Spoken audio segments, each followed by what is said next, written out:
During a business trip, he remarked, "People who only finished middle school aren't even worth talking to." He had been disparaging me as a middle school graduate or the person who had access through connections, so my coworkers ignored me. I had had enough of patience.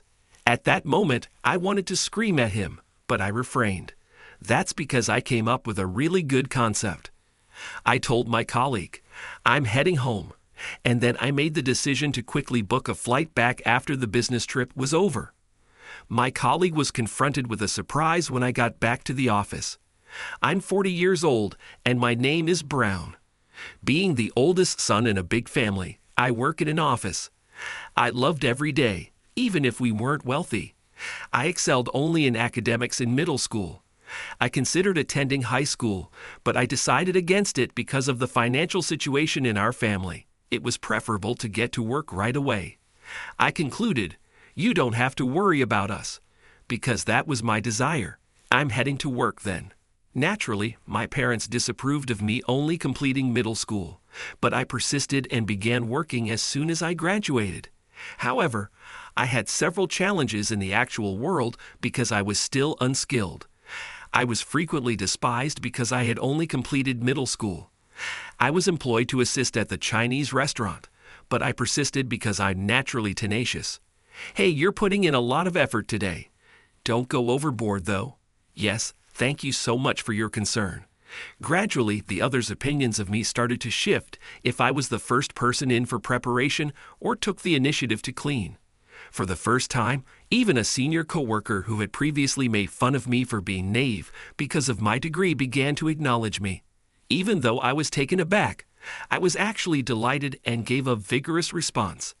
I became even more committed to my work after realizing that this is what it means to have your efforts recognized. After 4 years of employment, I started to think about upgrading my skills as I developed my interpersonal abilities and learned more about society.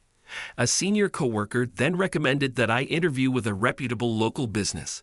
You should feel free to apply because many fresh graduates are doing so. I'm cheering you on, so good luck. Many thanks. I owe you a great deal. I bowed and thanked my senior, who encouraged me and celebrated my new beginning. It was time to move forward, even though it was sad to leave the comfortable employment and the senior I had grown close to. After a tense interview the next day, I was notified via email that I had been hired a week later.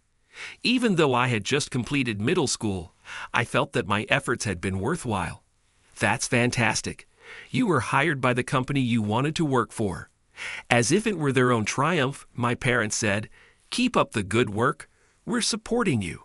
With my family's support, I went into my first day at the new work feeling both anxious and excited. I'm Brown, and I'll be employed in this division. I eagerly await your advice. I enthusiastically presented myself when I was shown to my new department following the orientation. My new boss's smiles and applause calmed my fears and made me happy. Here, I was resolved to give it my all. However, that sensation was fleeting. Ultimately, my coworkers had completed their introductions and were awaiting the presentation of their managers. A coworker came up to me. "Which academic institution do you attend?" Curious as to why I hadn't specified a university, he said, "You didn't mention your university during your introduction." White was his name. I didn't go to college. I only finished middle school. It was embarrassing to say it myself, but I believed in honesty and gave an honest answer. However, as soon as White heard that, he burst out laughing. "Seriously? How did you even get into this company? Who's your connection?" Tell me, a connection? I completely denied it but couldn't seem to convince him. If that's not it, there's no way a middle school dropout could get into this company.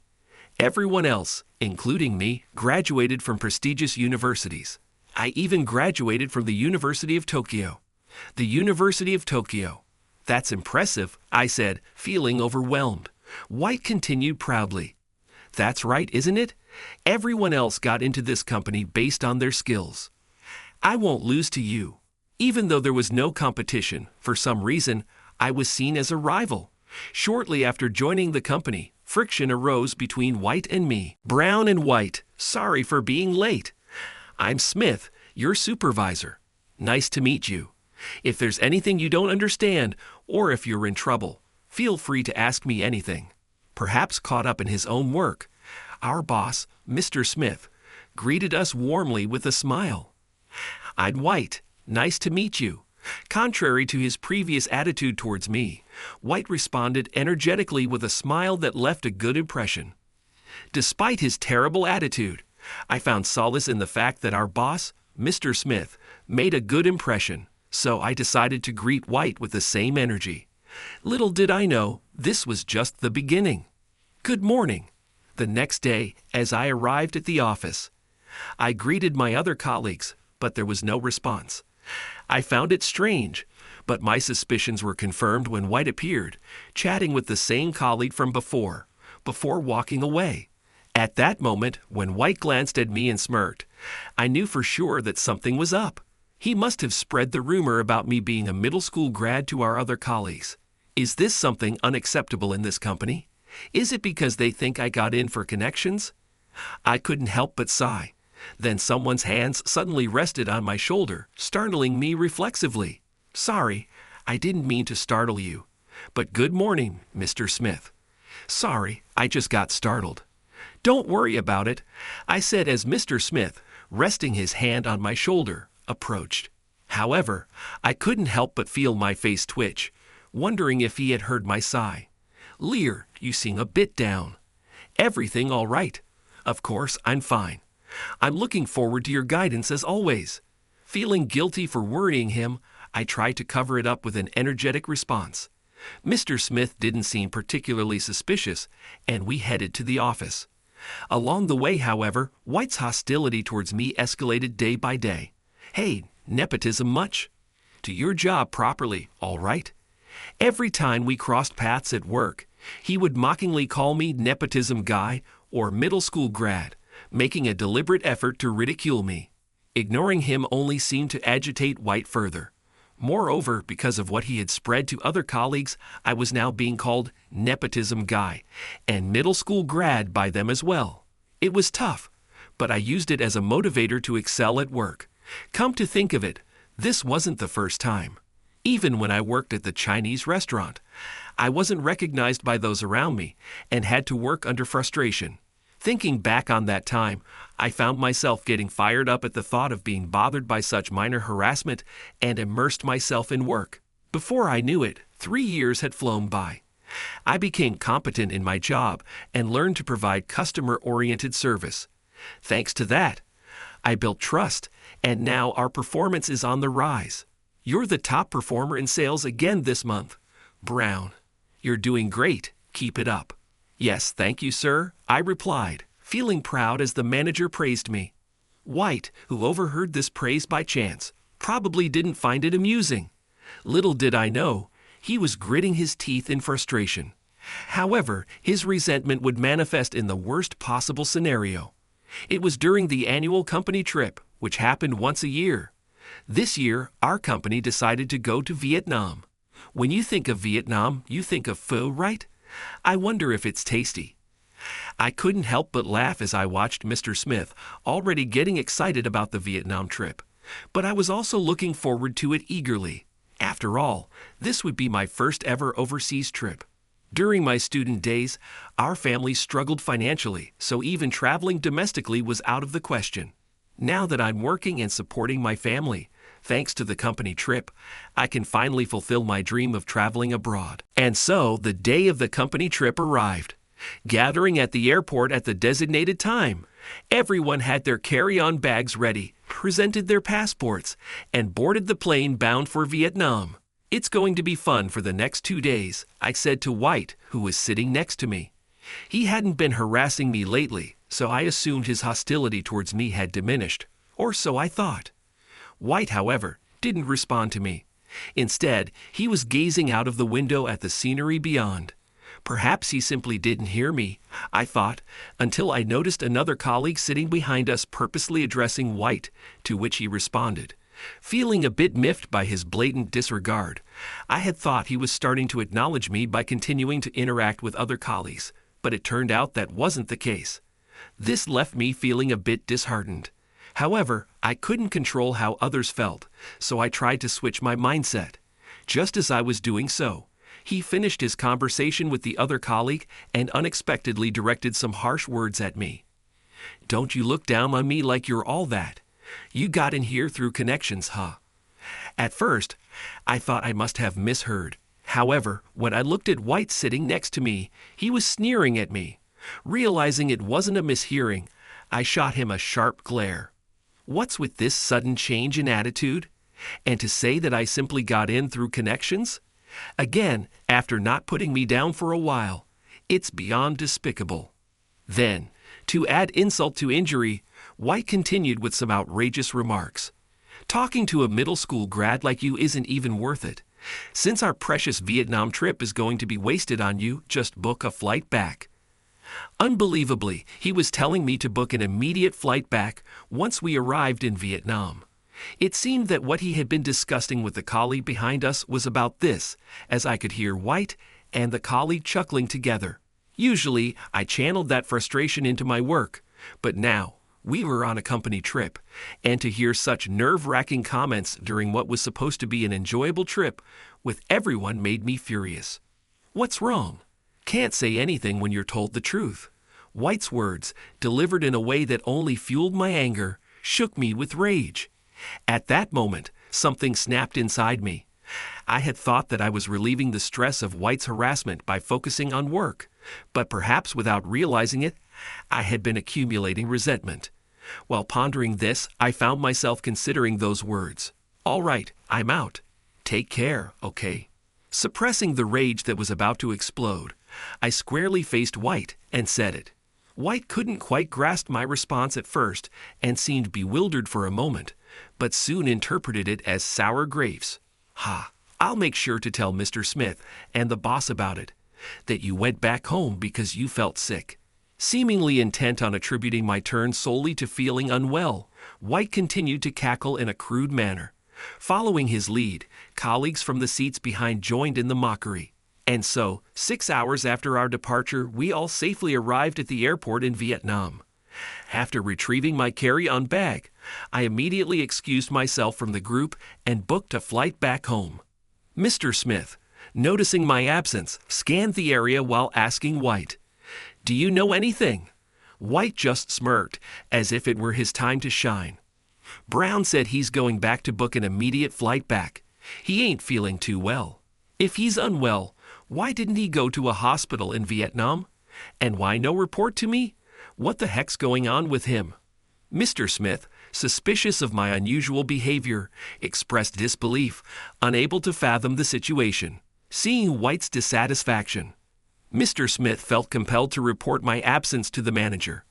I heard from White that apparently Brown booked a flight back due to feeling unwell. Brown is usually diligent about reporting to us, so why would he make such a decision?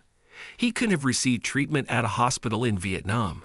The manager also found my actions suspicious and pointed them out. Since Mr. Smith had only heard the story from White, he faltered in his response. "Anyway, please ask White for more details. I'll try calling Brown." Understood. Agreeing with the manager's decision, Mr. Smith followed the instructions and headed straight to White. As the manager bid him farewell, he took out his phone from his pocket and proceeded to contact me. On the other hand, upon my immediate return, I eventually answered the manager's call. After chatting for a while and ending the call with the manager, it was decided that I would return to work the next day. While everyone else enjoyed a company trip in Vietnam, I didn't mind working. In fact, I felt refreshed and ready to tackle the tasks at hand. There were a few other employees who also stayed back at the company instead of joining the company trip to Vietnam.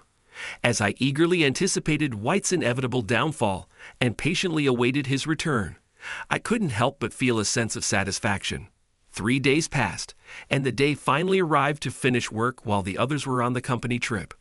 Mr. Smith contacted me, confirming everyone's safe return from Vietnam. Vietnam trip was fun. Back to the grind, he said. The following day, White strolled into the office looking like he had thoroughly enjoyed the company trip. Letting out a big yawn, he seemed rather disheveled. It's amusing considering he insists he's a Tokyo University graduate. Watching from the shadows, I headed to my apartment before White. As White spotted me and smirked, he predictably approached me. "Feeling better, middle school grad?" "Much better, thanks," I replied. "Seems like you had a blast on the Vietnam trip, huh?" "Well, yeah," he said, probably not expecting a smile in response. White seemed taken aback by my smile. Looking at my amused reaction, he seemed to realize something was different. "You're pretending to be unamused. We had a blast on the company trip without you," he mocked. "Is that so?" I replied calmly. "I was handling business during that time." He sneered. "Got yourself into this mess? Or are you planning to blame me?" Our gazes clashed. Sparks flew between us, and I broke the silence first. "I never said that, but you better be ready for payback." "Payback?" he scoffed. "What can a middle school grad like you do? Keep looking down on me because I'm a high school grad. You'll soon regret it. Just wait and see," I replied angrily, but still focused on returning to my work. White, still chuckling, seemed to think my attitude was just a bluff or a sign of defeat. However, a few hours later, my words turned into reality, and White realized the truth. "Hey, seems like you took over my client dealings while I was on the company trip. You should have received notifications. Why didn't you report it?" Getting back at me already? White was complaining about me taking care of his client matters while he was on the company trip, but I paid him no attention, focusing solely on my work, staring at my computer screen. "Hey, are you even listening?" He snapped. "You better not have stolen my clients, you hear?" Frustrated with someone who could only raise their voice in panic, I slammed my fist onto the desk. "Could you please refrain from saying such rude things? Why don't you think about why I ended up handling your clients?" I said. Only after I said that did White, with his feeble mind, attempt to think. Yes, even though White knew in advance that he would be away from the company for about 3 days on the company trip, he finally remembered, albeit too late. Sweat started to bead on White's forehead as he realized he had attracted attention by raising his voice. "Right, I forgot. Sorry. Thanks for covering for me," he said with a forced laugh. White patted my shoulder familiarly, but the surrounding gazes were painful. Of course, the gaze directed at him from me was as well. "There were strong requests from your clients to change their representative to me," I said. "How about making a phone call of apology right now?" White's face turned bright red at the suggestion. He was thoroughly embarrassed. This time, deciding not to say anything more, I returned to my work. "If you had time to blame others, you should have done some work instead," I added. "Stop, you're loud enough to be heard," chuckled the nearby female employees at White. Realizing he had only brought more embarrassment upon himself, he quickly left the scene to make apology calls to the clients. However, it wasn't just a matter concerning those clients alone. While White was on the company trip, I had also handled his clients without bothering to inform him. White might have complained about not receiving any notification, but ultimately they were his clients, so he had to deal with them. "I'm truly sorry." "You're absolutely right," White admitted, apologizing to each client as he used a company phone. Watching from afar, I couldn't help but smirk. It seemed like a good lesson for him. "It's good I could get back at you during the company trip," Brown remarked, addressing me while White was still making apology calls. He was already aware of the tension between me and White. Apparently, he had heard about it from the manager when I rushed back from the company trip. Yes, I had discussed the tension between White and me with the manager when I answered the call from him that time upon my return. As per White's request, the manager listened sympathetically until the end. The suggestion from the manager was to resume work at the company as usual. Previously, when White took paid leave and missed appointments with clients, the manager had given him a stern warning. Perhaps worried that White might repeat the same mistake, not once but twice, the manager requested confirmation from me. As expected, when I investigated, despite White having prior commitments with clients, he took the initiative and contacted his clients, handling them instead. "Thanks to Mr. Smith and the others, I'm really grateful," White said, aligning his story with mine. I hadn't expected Mr. Smith to support me so strongly just from talking to the manager. Reflecting, I realized I should have reached out for help instead of shouldering everything myself. In the end, it was my own stubbornness that led to this, and I chastised myself for not being able to go on the company trip. Afterwards, despite White apologizing to each client, they didn't forgive him and demanded a change in representatives. It wasn't just one or two clients, it was everyone. The one who sprang into action in this situation was, of course, the manager. I was summoned by the manager, and it seems there will be a discussion involving the president as well. Next, I was called to the president's office and moved there with the manager. Man, this is bad. White got dragged to the president's office over the Brown incident during the company trip. No way. During the break, while having a coffee with Mr. Smith, colleagues who had been hanging out with Whites started making a fuss upon hearing the news about him. Apparently, in quite a panic, White did spread the word to other colleagues, oblivious to my presence. So I pretended to cough conspicuously. Finally noticing me, they looked shocked, as if they'd just seen a ghost. You guys might get called in later too. Better be prepared, Mr. Smith said with a smirk. In no time, the faces of my colleagues turned pale. The effect was immediate, and my colleagues dashed out of the break room. Seeing their reaction, Smith and I exchanged glances and burst into laughter. Did Dad ever have something like that when he was young? Yeah, I was 17 years old then, now 40. I was recounting the past with White to my middle school daughter. Back then, I was 23 and single, but later found love and got married at 28. Then we had a daughter. At 40, I was promoted to manager, and Mr. Smith became the president. Reminiscing led to White's topic coming up. In the end, after that incident, White was fired by the president, and the colleagues who had colluded with him were also dismissed. While they weren't all fired, some were demoted or transferred to other departments. The president mentioned that White, who was fired, seemed like a shell of his former self throughout the ordeal. White seemed to be working at some convenience store. President Smith, who witnessed him, mentioned that he had fallen so low that you wouldn't believe he was a former Tokyo University student. Back then, if he hadn't looked down on people based on their academic background, perhaps there could have been a different future. I quietly tucked away the memories of White and stopped retracing them any further. Well then, I'm off to work today. Take care on your way. Hey, I'm cheering for you, Dad. Do your best. My wife and daughter saw me off. I waved back in response and headed to work as usual. Things were going smoothly at work, and I couldn't help but think again that it was really a good decision to muster the courage and consult with the manager and President Smith back then.